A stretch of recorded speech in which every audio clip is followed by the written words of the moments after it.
Hello, hello, hello. This is Misty Magdalena Grace with the new and improved version of Healthy and Wealthy and Wise, where we talk about spirituality, psychedelics, plant medicine, microdosing, and really that journey within to finding your best innate wisdom, to your best health, your best wealth through all sorts of inner child healing, trauma release, grief recovery, overcoming addictions, and working with the mind, the body, and spirit. So go ahead, leave a review, subscribe, download.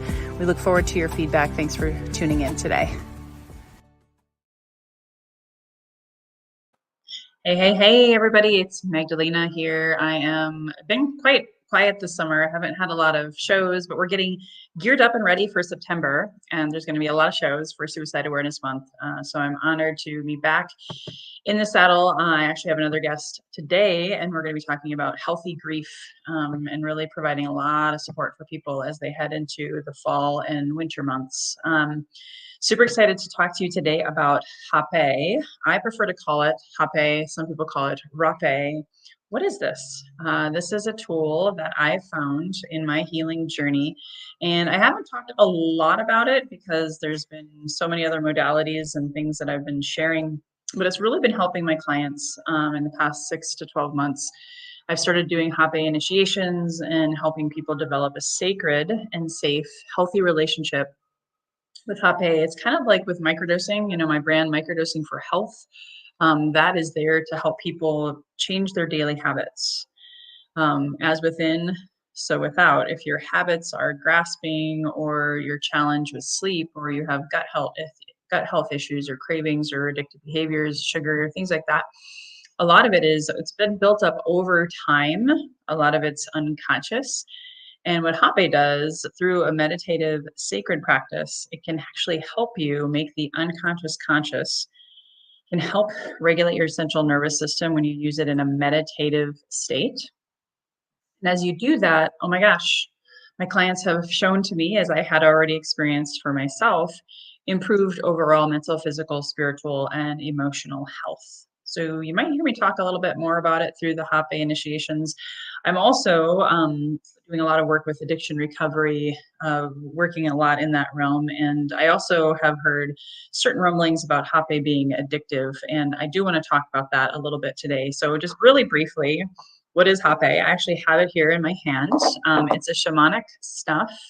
If you're watching this on a video or you're listening to audio only, you can't see it, but it's basically like a powder. If you're watching this on YouTube or wherever I'm live streaming right now, you can see it. It's like a little powder.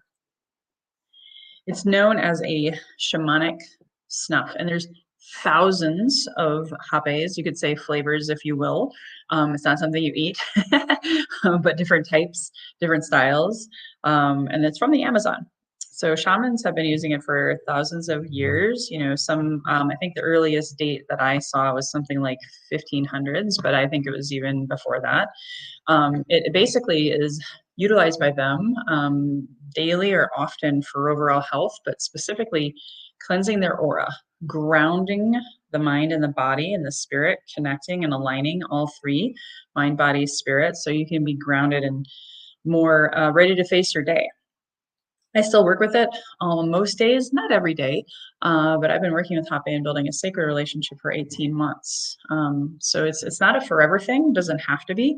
It can also be something that's in your medicine cabinet. Now, I like it because it helps cleanse my aura, gets me grounded for the day, especially if I had a bad dream or a rough day the day before or didn't sleep well.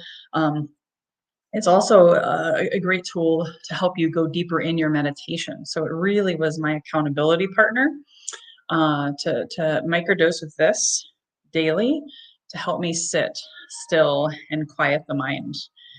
And a lot of times if our mind is busy, and chattering, we're not grounded. We're not in the now. We're not in the present. So this helped me to be able to do that. Basically, the effects can impact way more than the I guess, overall meditation and health and well-being. It's also something that can help with other things like gut health. They have so many different kinds for so many different reasons, helping open your chakras, helping with the heart, blood pressure, cholesterol, you name it. There's a lot of options out there. And since I have a 20 years in health and fitness background, this really, really called to me to be able to share it with people. Now, there's really a couple different ways to receive it. Number one, you could be receiving it from someone else. Like I am a Hapé server, trained initiate, and can serve you Hapé as part of my Kambo ceremonies. And it can also be just a one-on-one like session, if you will, to help you with any specific goals that you might need in that moment. Also, you can self-serve. So knowing that this is an indigenous tribal medicine, okay, knowing that they utilize it for all aspects of life, including formal rituals and puberty, initiations, different festivals, social gatherings, as well as healing ceremonies. Now, this is not a indigenous to a North America medicine, right? So you can't just pick it up at any grocery store. You can't just figure out how to do it on your own without someone who's been trained as a teacher. As you can see, and I'm not going to actually serve myself, I'm just going to sort of show you the process. You pour some of this in your hand, and now I'm just pretending. So pretend that I'm pouring it in my hand right here. I usually say prayers. I open up sacred space. I'll even put my hands over it with an intention. Maybe I want to have clearer thoughts today. Maybe I want to let go of shame or any shadows that are coming my way. Maybe I want to be more resilient or courageous for an interview or working with a client. I could even ask the Hapé to help cleanse me after working with a really intense client. Okay. Then with the self-server, you basically put it up your nose. So that's why they call it shamanic snuff. It is a tobacco base, also made mostly out of roots, trees, bark, earth, leaves. It's a very earthy medicine, also known as grandfather medicine, but I say it's Mother Earth medicine too. So it's kind of a great feminine and masculine balance. And speaking of that feminine and masculine balance, you're going to usually self-serve the left nostril, then the right.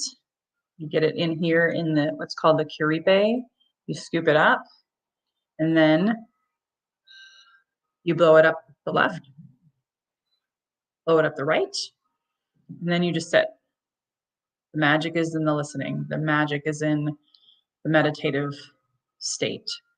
So it's helped a lot of my clients, again, with everything from sleep, meditation, calming the central nervous system, reducing cortisol levels, gut health, actual improving their poop and digestion. That's a big thing for most of us, right?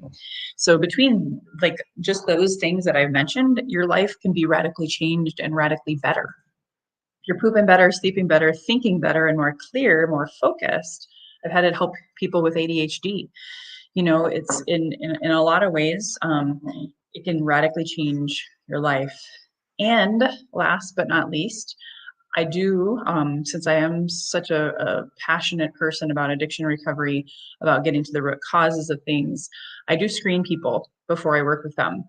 I do recommend that if you're heavily addicted to something else right now, like cannabis, any kind of drugs or alcohol or anything like that, Hapé is probably not for you. I have seen people call it a substance or label it as such because it can become addictive. But then I also say, so is social media, so are smartphones, so is food, you know, all of these kind of things. But you just got to really be mindful and ask yourself, is this a sacred relationship that I'm creating? Which usually requires a teacher and a support person and accountability to make sure that you don't overuse it. It can make you sick. It is a purgatory medicine, purging from throwing up, crying. You can overdose, you can overdo. And then, yes, like anything, like sugar, you know, you could, I suppose, call it an addiction. I never call it a substance. To me, it's a sacred medicine. However, if you wanted to, you could get addicted and you could abuse it like someone who could be abusing a substance. So that's something to be aware of. I've seen Hapé addiction in the space. I do know that it exists. Anyone could get addicted to ayahuasca, psilocybin, LSD. You know, there's a lot of overdoing it in the medicine space. I was even there myself. So I learned from personal experience to then share that just as an awareness, especially if you have an addiction past. So that's the kind of like the main idea around hape. Since you've heard me talk about it, I've had hape ceremonies. A lot of people don't know what it is. Maybe you've also had a bad experience with it because whoever served you maybe wasn't deeply connected in a sacred way. And even some shamans and stuff like that. Everyone has a different serving style, so not all servers are the same. I just wanted to mention that. So if you've had a bad experience, maybe you want to give it another shot. Reach out to me if you have any questions whatsoever about this. If you know someone who's interested in hape or has questions and is curious, this was a very, very brief podcast episode about it. Feel free to hit the share button. Sharing is caring. And you can also find out more information on how to reach me at my website, magdalenagrace.com. If you do have questions about hape and you are looking for a teacher, and you may even want to get the ability to have any of these health benefits, and you want to use it safely, you want to work with it, rather, I don't like the word use, you want to work with it and have a sacred experience. And especially if you're contemplating, if you're already a healer and you want to add this to your tool belt of your own modalities that you then go ahead and serve people. I offer up a Hape level 1 initiation for learning how to serve yourself. And once you graduate from that and have several months on your own and you feel called to utilize it in your practice, then I have a Hape level 2 initiation, but you are required to go through level 1. Again, for all of the reasons I mentioned, safety and developing a deeper sacred relationship. Even if you've been working with Hape for a while and you think you have a sacred relationship, I would encourage you to consider, the Hape level 1 initiation. If you have any other questions, feel free to reach out to me via email, support@microdosingforhealth.com. And until next time, guys, here's to your best health, your best wealth, your best wisdom. Bye-bye for now. Thank you so much for tuning in. Please subscribe, download, leave a 5-star rating or review, and also please refer this to a friend you know who may benefit from this inspirational message. We hope to see you again. Please subscribe to my YouTube channel or join my Facebook community. And if you are looking to manifest your best health, your best wealth by trusting your best wisdom within, please go to my website, www.microdosingforhealth.com. Again, www.microdosingforhealth.com, to quiet your mind, get into your heart,